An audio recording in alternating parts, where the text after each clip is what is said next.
तो स्वागत है तुम सबका मिस्र की धरती पर। थैंक यू बालवीर, इतना अच्छा गिफ्ट तो मुझे कभी नहीं मिला। ऑसम। जितने बड़े पिरामिड्स फोटोज में लगते हैं, ये तो उससे भी ज्यादा लंबे लग रहे हैं। मुझे यकीन नहीं हो रहा है कि लोग इतनी दूर से ये पत्थरों का ढेर देखने आते हैं। हाँ भैया, अगर मेरा बर्थडे होता ना तो मैं बालवीर से ये पिरामिड्स नहीं मांगती गिफ्ट में, पिज्जा मांगती, पिज्जा।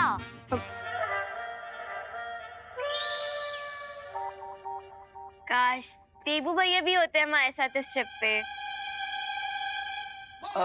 वो माँ ने देबू भैया को किसी जरूरी काम से भेजा है ना, और देबू भैया माँ की बात कहाँ टाल सकते हैं।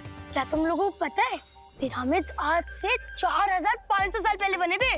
और क्या तुम्हें पता है पिरामिड के हर एक पत्थर का वेट 5 से 10 टन का होता है? और क्या तुम लोगों को पता है? बस रिंकू, प्लीज स्टॉप। क्या हम अब अंदर जाएं?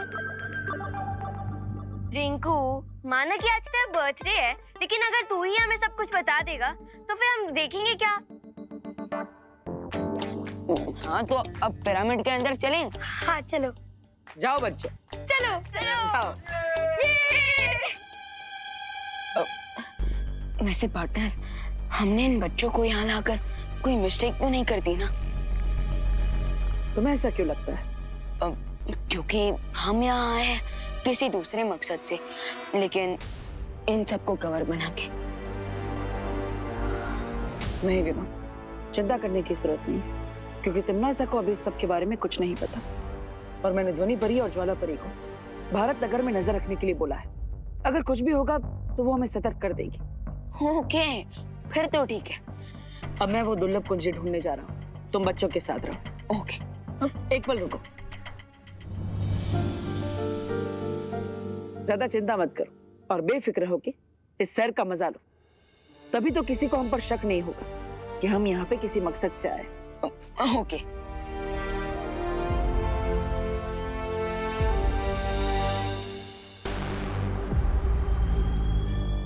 हमें अहंकार का पाठ पढ़ाने वाला शौर्य आज खुद अहंकार में इतना अंधा हो गया है कि उसे लगता है वो हमसे आगे है। इसीलिए तो दोनों बालवीर भी छुट्टी मनाने के लिए सारे बच्चों के साथ पिरामिड देखने इजिप्ट चले गए।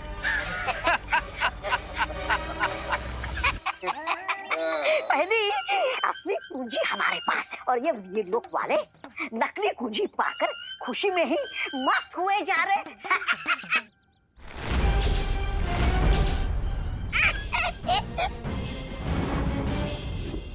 ज्वाला परी, इस नकली कुंजी की सूचना हमें जल्द से जल्द शौर्य को देनी चाहिए।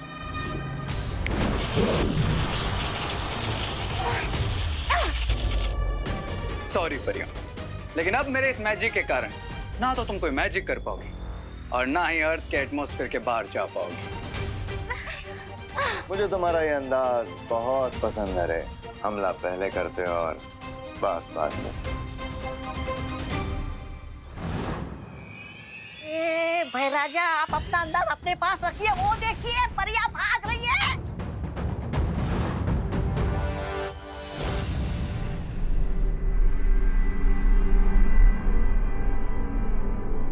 जैसे इस गोले की रोशनी नीले रंग की होगी तो मुझे पता चल जाएगा कि दुर्लभ कुंजी के पास मैं पहुंच चुका हूं।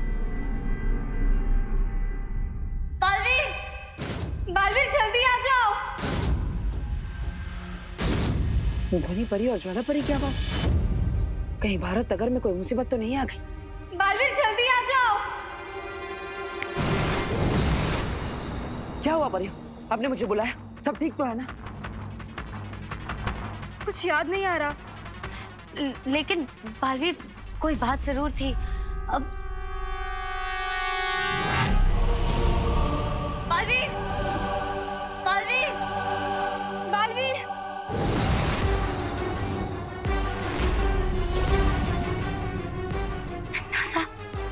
मौत, मुसीबत और तिम्नासा बिना बताए ही आते हैं।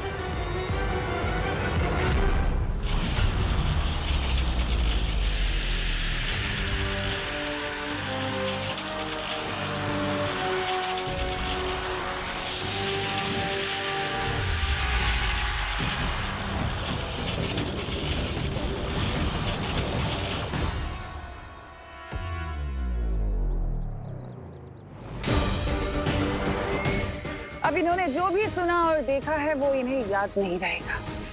अरे इससे पहले कि बालवीर आए, इन परियों पे से अपनी जंजीरें हटा लो। There you go.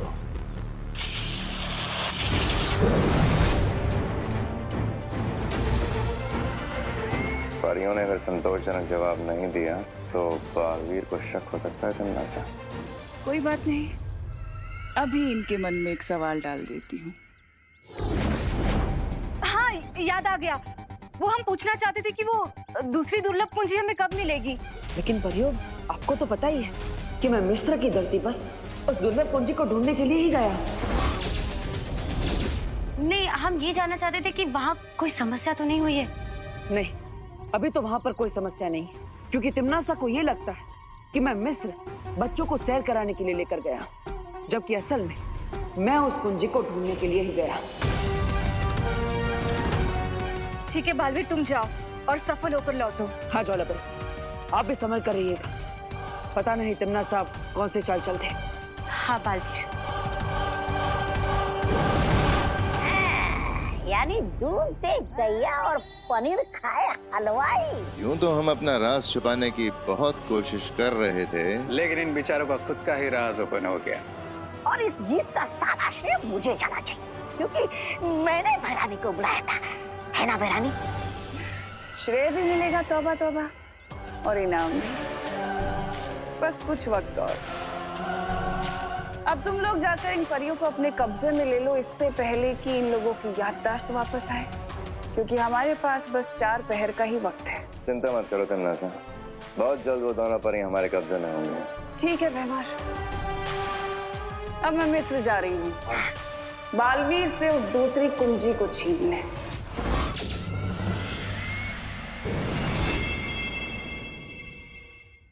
वाह, क्या तुम लोगों को पता है? अरे क्या शूशु, बर्थडे मेरा, बर्थडे की ट्रिप भी मेरी, और तुम लोग मुझे ही चुप करा रहे हो। How rude.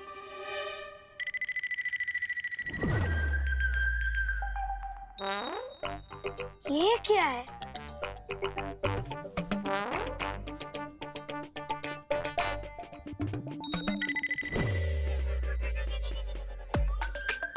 अरे ये तो कोई लिपि है, लेकिन इसके बारे में तो मुझे कोई इन्फॉर्मेशन ही नहीं है। ओह थैंक गॉड, कोई ऐसी चीज तो है जिसके बारे में रिंकू को इन्फॉर्मेशन नहीं है।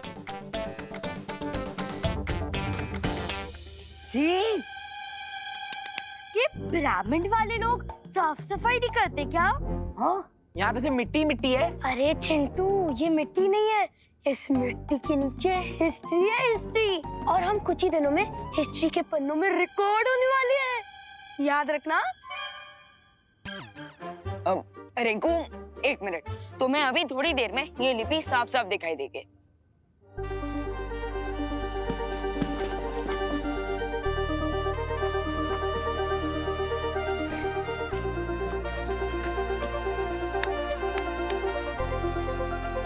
अरे ये तो हेरोग्लिफ लैंग्वेज में लिखा हुआ है, लेकिन अब हम इसे पढ़ेंगे कैसे? रिंकू, अगर तुम इतनी दूर आकर भी यहाँ की कहानी ना समझ पाए तो क्या फायदा। तो एक मिनट,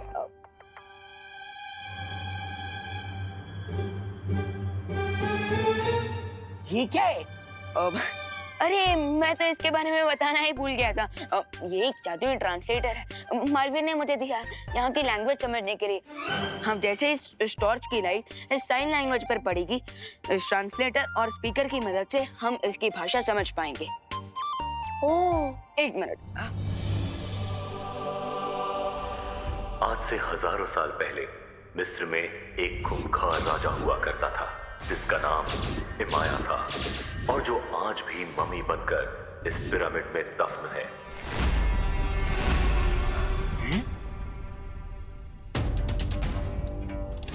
राजा इमाया के पास काली शक्तियों वाला एक ताज था, जिसे पहनने के बाद इमाया के अंदर काली शक्तियां समा जाती थी। इस ताज की मदद से राजा इमाया ने मौत की सेना तैयार कर ली थी, और उस सेना के इस्तेमाल से वो पूरी दुनिया पर बुराई का राज स्थापित करना चाहता था, लेकिन अच्छाई की शक्तियों ने राजा माया के इरादे को पूरा नहीं होने दिया और उसका काली शक्तियों वाला ताज छीनकर राजा माया को मम्मी बनाकर पिरामिड में दफन कर दिया।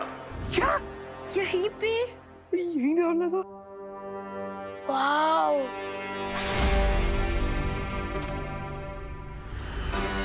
अच्छी शक्तियों का सेनापति जमजमा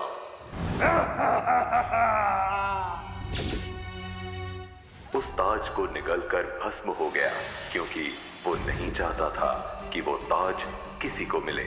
लेकिन अभी भी वो काली शक्तियों वाला ताज नष्ट नहीं हुआ है।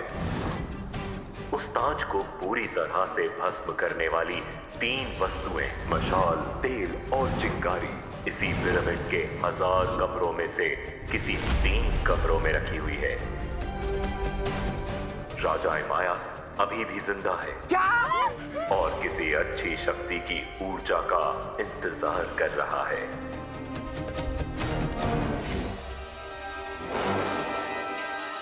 वाओ! और रिंकू तो मैं कहाँ पे लेके आ गया? मैं तो इतना मासूम स्वीट सा बच्चा हूँ, कहीं वो महाराज माया की नजर मेरे पे ना हो। अरे रिलैक्स सिंधु, ये सब सिर्फ कहानियों में होता है, जेल डरने की कोई बात नहीं है। ठीक है। चलो अभी चलते हैं। हाँ यार, चलो चलो चलो।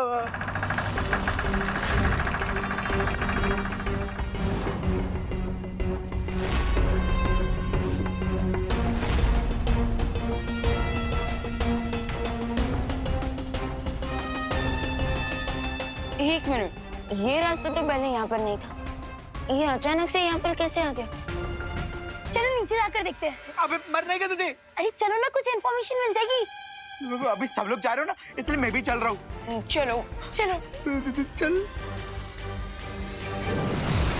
तो यहाँ इन पिरामिड्स में छुपी है दूसरी दुर्लभ कुंजी। बालवीर, तुम्हें क्या लगा तुम उसे इतनी आसानी से हासिल कर लोगे? अभी तो खेल शुरू हुआ है। आराम से। ओह माय गॉड, यहाँ पे तो और भी कुछ लिखा हुआ है। एक मिनट, मैं ट्रांसलेट करता हूँ। मौत, मौत, मौत।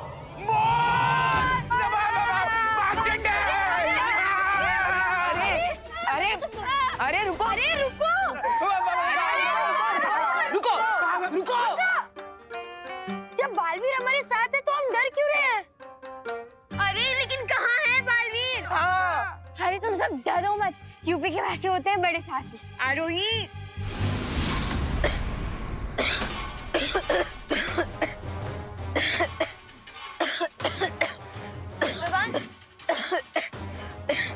भगवान तो ठीक तो है ना?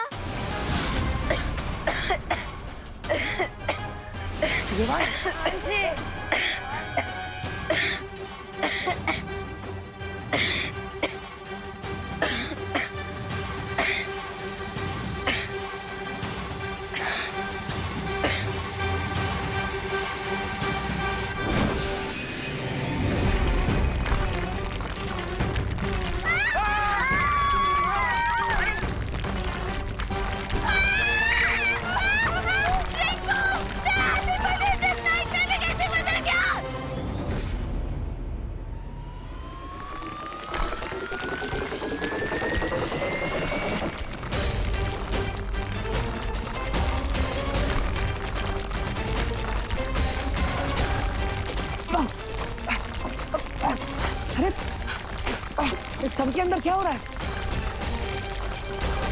कहीं बच्चे खतरे में तो नहीं? मुझे बच्चों की सुरक्षा करने के लिए जाना ही होगा। सब लोग इन बच्चों से बचो।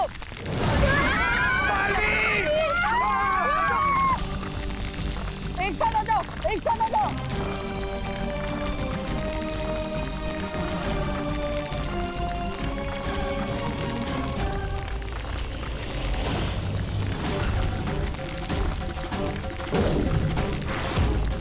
जिस बच्चे ने उस ताबूत पर रखे पत्थर को छुआ है वो बहुत ही शक्तिशाली है, इसीलिए सदियों बाद नजात पे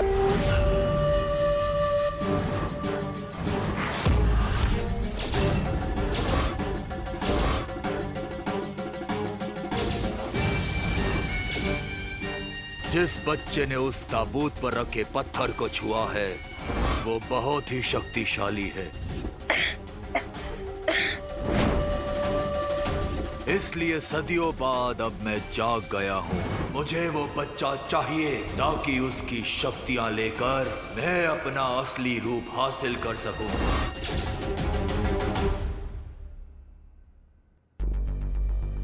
कहीं विवान और अनन्या का शक सही तो नहीं है?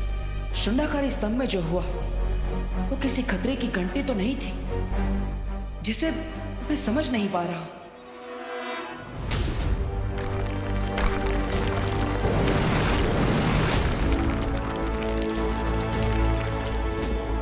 लगता है मुझे खुद जाकर वहां जांच करनी होगी।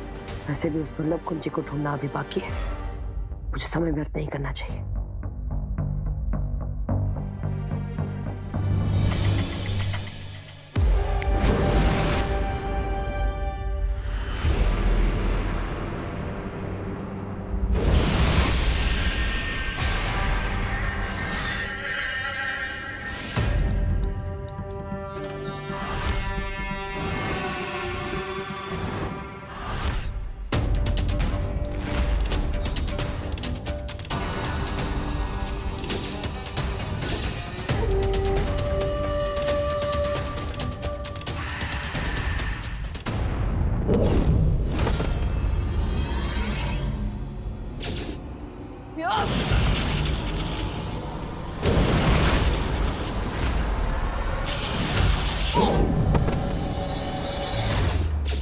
हमारे नए मेहमान के साथ ऐसा सलूक।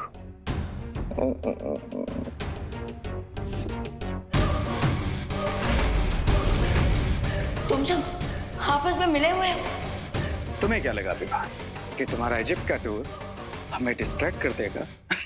माफ करना, पर क्या है ना कि तुम्हारे पीछे पीछे तिम्नासा भी मिस्र पहुंच गए और वहां उसे मिल गया उसका नया दोस्त। हाकून इब्न इनारंग, तुम्हें देख के लगता है कि तुम्हारे अंदर भी अच्छाई को नेस्तो नाबूद करने की तड़प है। बिल्कुल सही समझा तुमने। और जिस अच्छाई की ताकत ने तुम्हें जगाया है उस तक पहुंचाने का रास्ता मैं तुम्हें बता दूंगी। काल लोक की रानी तिम्नासा ने मुझे यहाँ तक पहुँचाने के लिए खुफिया रास्ता तैयार किया। अब समय है सम्राट हिमाया अपना वादा पूरा करने का। जरूर भ्यमहार, जरूर।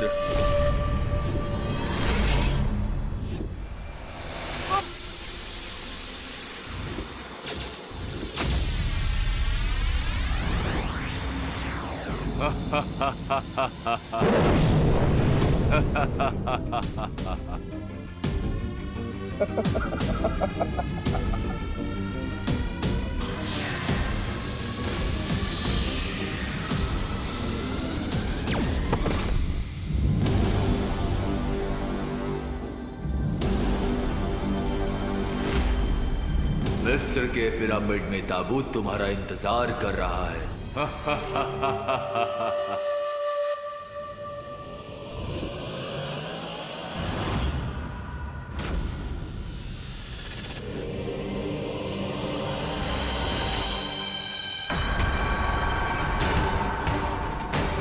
यकूत वल हंद जूद, महारमी बनी हरूद, समित्रा मबूद, यद कफा नमीरूद, वयम दहा मैसुर, जदीद सली वजूद, समित्रा मबूद, यद कफा नमीरूद, वयम दहा मैसुर, जदीद सली वजूद।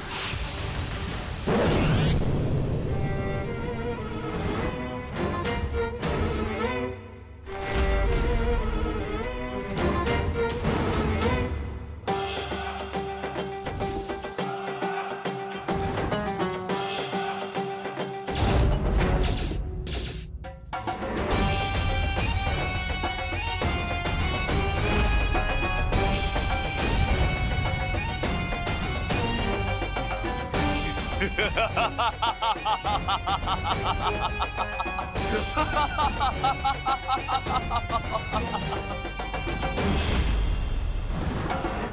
मैं इस बच्चे की बची हुई ऊर्जा खींच लूंगा, जिससे मैं और शक्तिशाली हो जाऊंगा।